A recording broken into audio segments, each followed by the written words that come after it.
I think it's been less than 5,000 kids in the last couple of years. I don't have the exact Okay, numbers. let's just say 3,000. Okay. That's not a Now, lot.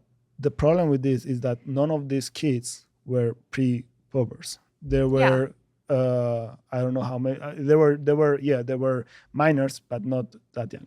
Anyhow, I'm not gonna get into that much this, but the main thing about this is the lack, how ideology can overtake a topic that is so important for the health of many people and turn it into something that ends up being damaging, right?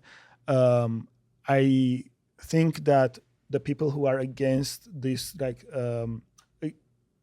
what is it called? What does he call it? Transgender ideology. Mm-hmm. I don't know what that is, but these are the same people who before opposed gay marriage. These are the same people who before opposed sexual education at school, even though all data showed that reduced significantly the possibility of kids being groomed or abused by others, right?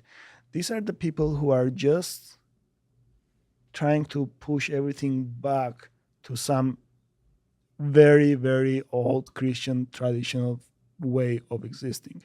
Now, is it good or bad? I don't know. What I'm saying is that there is a lot of people who are in between of these places who, um, who don't feel identified with none of these discourses. Mm. And when ideology is so strong and we are all like getting our flag, well, that's doomed to fail because still there are many people who are they're not having to their needs met. And so What that needs? the inclusion that we're talking about. Okay, so let's talk about this clinically, right? Yeah. So I'm saying that it's damaging to validate and accept I would say, you're s- an adult, young both. teenager, or a Doesn't matter. pre-puber. Doesn't matter. No, for me it matters a lot. Okay. So so this is the conversation. So for me, it's like, well, you can be 20, you can identify however, you can be 10 or you can be 45. My thing is it's hurtful to them because as a therapist, right, as somebody, you're not validating them, you're denying you're denying them. But what a lot of clinicians like yourself are saying is that you're damaging them by not accepting them for their feelings and their reality. When they're adults, right? When they're More harmful when they're adults, don't you think? no, we are talking about kids. This is perhaps my problem with the most like liberal kind of idea. When they are kids, and this is based on my theory of choice, which is psychoanalysis, and I truly believe in that because I see that. Like in the practical experience, you see that too. You as a mom, I'm sure you have seen that too. Well, I don't want to impose that. Maybe No, you no, have seen it too.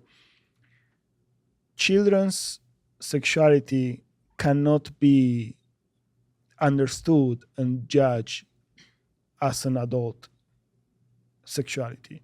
So when kids are exploring and playing with these toys or that toys or wearing that dress or the or this language. clothes or this language, or they want to have long hair or short hair or play with makeup or not, leave them freaking alone. They are kids, they're exploring, they're playing, Yeah. and everything is valid because they don't have such rigid understanding of masculinity and femininity as we adults have. They're exploring. Now, when you cut that exploration, same thing with therapy, right? When you cut the exploration to give them an answer, oh, that means that you are cisgender, that means that you are transgender, that means that you are gay, that means that you are lesbian. You are taking that power away from them. They should be, in my opinion, free to explore and play all the possibilities when they are kids. Right? Usually what happens is that during puberty or during adolescence, we have a more clear idea. Who do we like? Do we feel like a man? Do we don't feel like a man? And I think that at that age, after you turn you're a teenager, let's say, there might be certain cases, but overall, um, you have a more clear understanding if this gender or this body feels right for you or not. Now, there is one thing about this that I feel like it's very important. Nobody is comfortable with their body. Nobody. Sometimes what I think, this is purely me assuming stuff, is that, again, this could be some ideology giving you the answer for yourself, right? For example, I don't have you seen yourself in a video and you're like, oh, this is what I look like? Or hear your voice and you're like, oh, it happens to me all the time. Like I see myself in a picture, I'm like, I'm getting bald and I'm getting old and I'm getting fat. Yeah, the critique of yourself. Yeah, and so what I'm seeing, it's not really how I feel.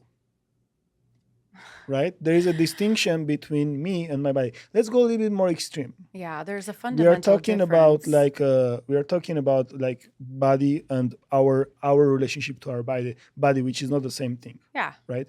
So let's go to eating disorders. Uh-huh. They are seeing, anorexia. Yeah, anxiety-based disorders. Because eating disorder is classified. Yeah, I've worked in reasons for 3 years, actually. Okay, so you have seen a lot of cases, right? Oh, yeah. And you see, well, most of the time women, right? Mm-hmm. Who are basically about to die because they haven't eaten anything and they are skinny, they are just skin and bones. Mm-hmm. They see in the mirror and what do they see? Fat. Mm-hmm. Body dysmorphia. Right. That's kind of like a fundamental kind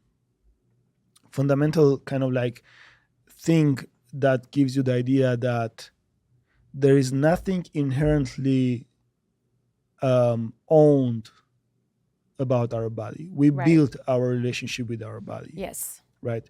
So to say that if your body is this, you should feel like this, it's not really a thing.